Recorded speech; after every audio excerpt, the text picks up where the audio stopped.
لائیں کہیں کہ ہمارا رب اللہ ہے، پھر اس پر جم جائیں۔ ان پر فرشتوں کا نزول ہوتا ہے، نہ کوئی غم کرو نہ خوف، خوشیاں مناؤ جنت کی جس کا تم سے وعدہ کیا گیا تھا۔ اللہ کی ربوبیت پر اطمینان جب انسان کو ہو جاتا ہے، میرا رب اللہ ہے، ربی اللہ، انسان کے لیے نہ کوئی کھٹکا، نہ کوئی خطرہ، نہ کوئی خوف، نہ کوئی حزن۔ جو کچھ ہو رہا ہے کس کے اذن سے ہو رہا ہے؟ اللہ کے اذن سے۔ اللہ کے اذن کے بغیر پتہ تک نہیں ہلتا۔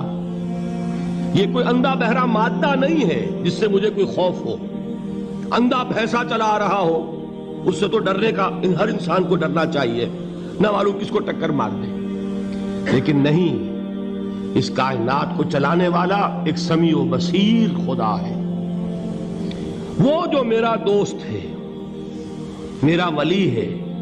اللہ ولی الذین آمنوا یخرجہم من الظلمات الی النور۔ اللہ اہل ایمان کا ولی ہے، ساتھی ہے، پشت پناہ ہے، مددگار ہے، حمایتی ہے۔ بتائیے جسے یقین ہو جائے کہ اللہ میرا مددگار، اللہ میرا محافظ، اللہ میرا پشت پناہ، اللہ میرا حمایتی، اس کے لیے کوئی خوف ہوگا؟ اس سے کوئی ڈر ہوگا؟ میں مثال دیا کرتا ہوں ایک بہت سادہ، پنجاب کے دیہات کی۔ وہ بڑا چودھری ہے اور کوئی غریب کسان ہے۔ اس غریب کسان کے جانوروں کو ہر وقت اندیشہ ہوگا چوری کا، کوئی میری بھینس کھول کر نہ لے جائے، کوئی میرا بیل کھول کر نہ لے جائے۔ لیکن جس کے بارے میں یہ سب کو معلوم ہو کہ وہ جو بڑا چودھری ہے وہ اس کا دوست ہے، اس کی بچیا کو کوئی خوف ہوگا؟ اس کی بھینس پر کوئی ہاتھ ڈالے گا؟ اسے کوئی اندیشہ ہوگا؟ نہیں۔ کیوں؟ کہ وہ بڑا چودھری، بڑا اس کا یہاں کا سردار، جاگیردار، سب کو معلوم ہے وہ میرا دوست ہے، کوئی میرے خلاف اقدام نہیں کر سکتا۔ اس دنیا میں یہ چھوٹی سی بات اگر آپ کے دلی اطمینان اور سکون کا باعث بن سکتی ہے تو ذرا تصور کیجئے۔ میں لفظ تصور استعمال کروں گا صرف اس لیے کہ اس کا ہم جس کو کہتے ہیں ادراک اور شعور کر نہیں سکتے، اگر کے ساتھ کر سکتے۔ اگر یقین ہو کہ اللہ میرا مددگار اور یقین ہو کہ اللہ ہر آن میرے ساتھ ہے، پھر کوئی خوف؟ کس کا خوف؟ کوئی شے اللہ سے بالا تر ہے؟ کوئی قوت اس سے زیادہ طاقتور ہے؟ کوئی اس کے ارادے کو بدلنے والا ہے؟ کوئی اس کی مشیت کے آڑے آنے والا ہے؟ یہی بات ہے جو حضور نے فرمائی۔ یہ ایمان کا حاصل ہے لب لباب، کہ دیکھو اچھی طرح اس بات کو ذہن نشین کر لو، اگر تمام انسان مل کر تمہیں کوئی نقصان پہنچانا چاہے نہیں پہنچا سکتے مگر جو کچھ اللہ نے لکھ دیا ہو، اور تمام انسان مل کر تمہیں کوئی نفع پہنچانا چاہے نہیں پہنچا سکتے مگر وہ شے جو اللہ نے طے کر دی۔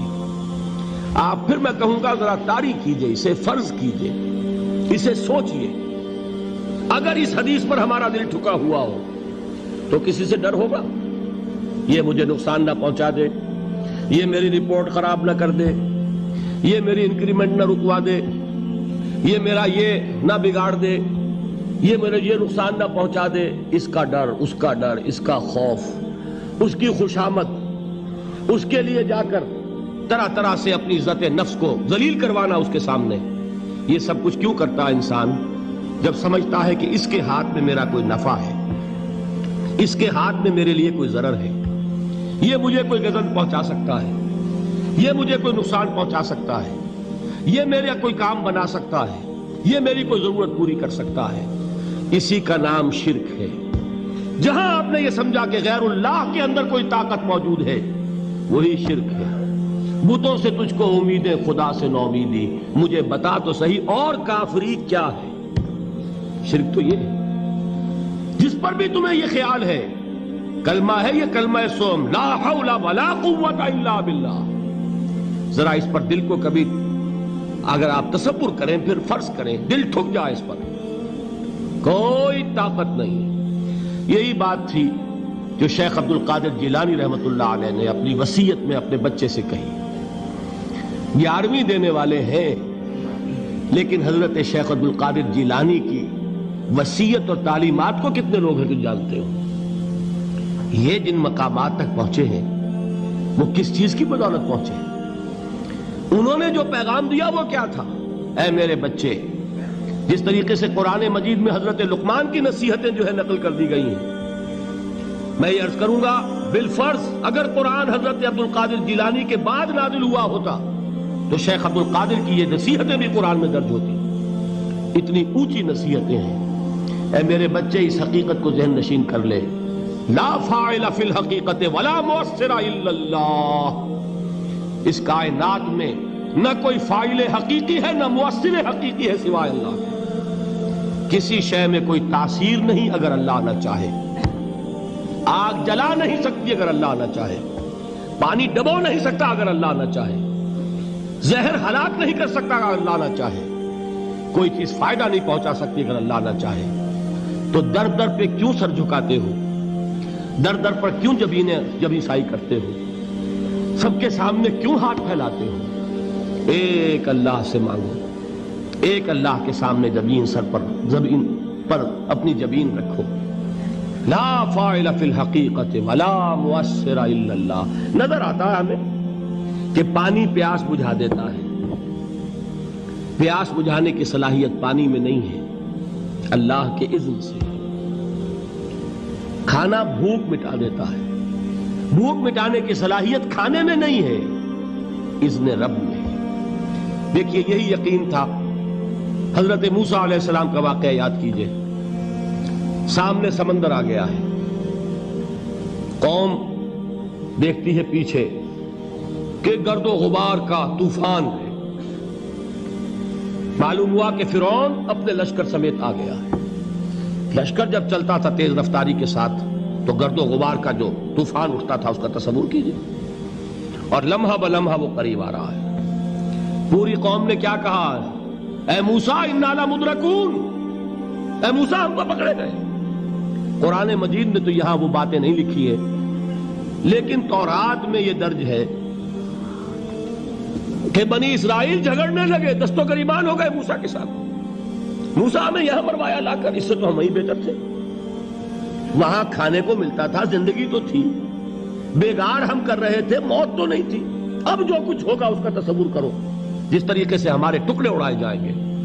تو لڑ رہے ہیں حضرت موسیٰ علیہ السلام سے. یہ تورات کی تفصیل ہے. قرآن میں صرف اتنا آیا ہے، پریشان ہو کر انہوں نے کہا انا لمدرکون. موسیٰ ہم تو پکڑے گئے. اس وقت موسیٰ کا جواب کیا ہے؟ کلا ان معی ربی سیہدین. نہیں، میرے ساتھ میرا رب ہے، وہ راستہ دے گا. بتائیے کہاں راستہ نظر آ رہا ہے؟ یہ ہے ایمان بالغیب. راستہ نظر نہ آئے تب اللہ پر یقین ایمان ہے. جیب میں پیسے ہوں اور تب دل کو اطمینان ہے تو ایمان کس پر ہوا؟ پیسے پر، اللہ پر نہیں. جب وسائل و ذرائع نہ ہوں اور پھر یقین ہو کہ اللہ مسبب الاسباب ہے، وہ اسباب کا پابند نہیں ہے، وہ اسباب کا محتاج نہیں ہے، اسباب اس کے محتاج ہیں. اگر یہ یقین ہے تو اللہ پر ایمان ہے. یہ نہیں ہے تو تمہارا ایمان اسباب پر ہے، وسائل پر ہے، ذرائع پر ہے، مادیات پر ہے، اللہ پر نہیں. اس وقت کہاں راستہ تھا؟ کوئی راستہ تھا؟ سمندر ہے اور ادھر سے لشکر آ گیا ہے. کلا ان معی ربی سیہدین. اب دیکھیے ایمان کہہ دینا آسان ہے، ہوا معکم اینما کنتم. جہاں کہیں بھی تم ہوتے ہو اللہ تمہارے ساتھ ہوتا ہے. لیکن اس کا یقین قائم ہو جائے تو زمین و آسمان کا فرق واقع ہو جائے.